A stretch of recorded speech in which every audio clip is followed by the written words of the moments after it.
Welcome in. Thank you so much for watching Town and Country. I'm your host, Alicia Lewis. Now today we are talking education with someone who's making a real difference in the classroom. She's a Georgia certified special education teacher with expertise in middle grades, reading, math, and science. Plus, she's endorsed in dyslexia, helping students overcome learning challenges. So let's have some coffee and conversation and talk all about it.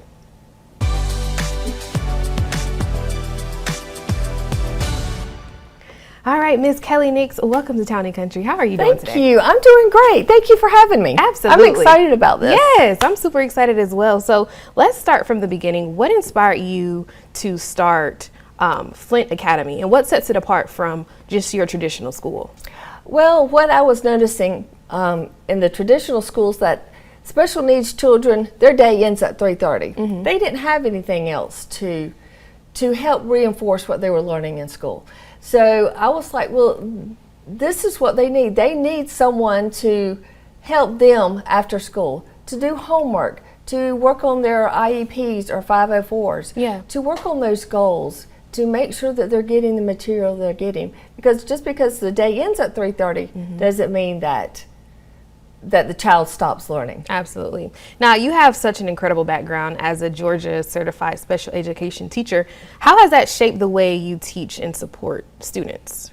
From my personal experience, I have learned that meeting the child where they are, having great expectations, making sure that you are not enabling the kid, but giving them structure and the tools that they need to make sure that they're able to do what they need to do.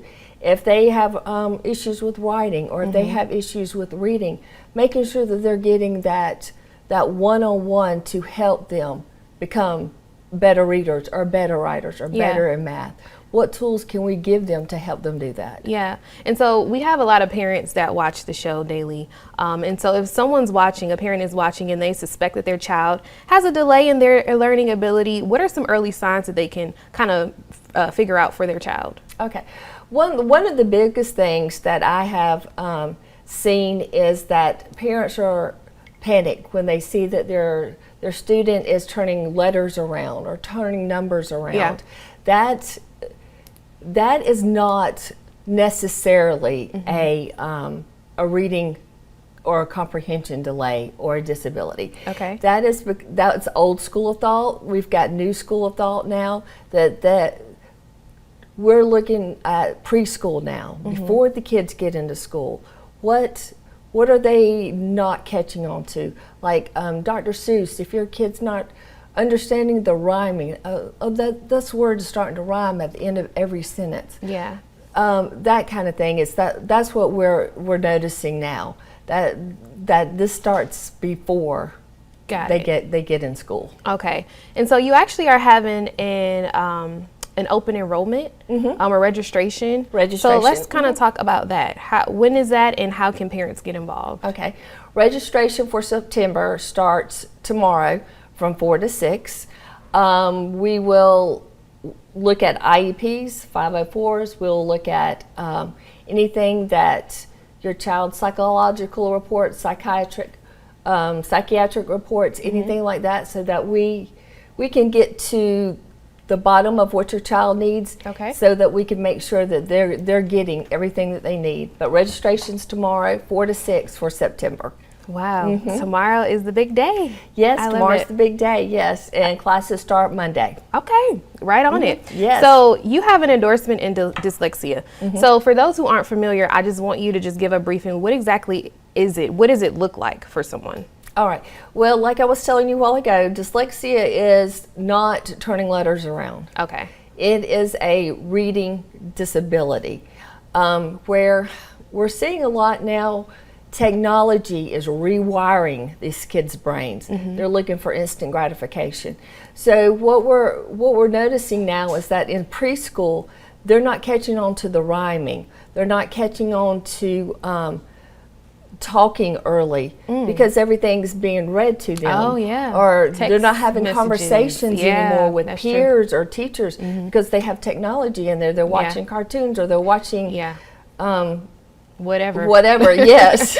So it's the rewiring is going on in their brain, but dyslexia is far more than just turning letters around, and we're noticing this in before even preschool.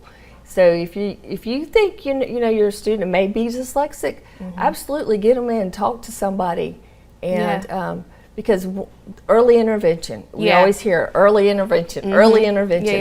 That's what we need. Now, as far as the registration, I know that you mentioned is tomorrow. Is there a cutoff?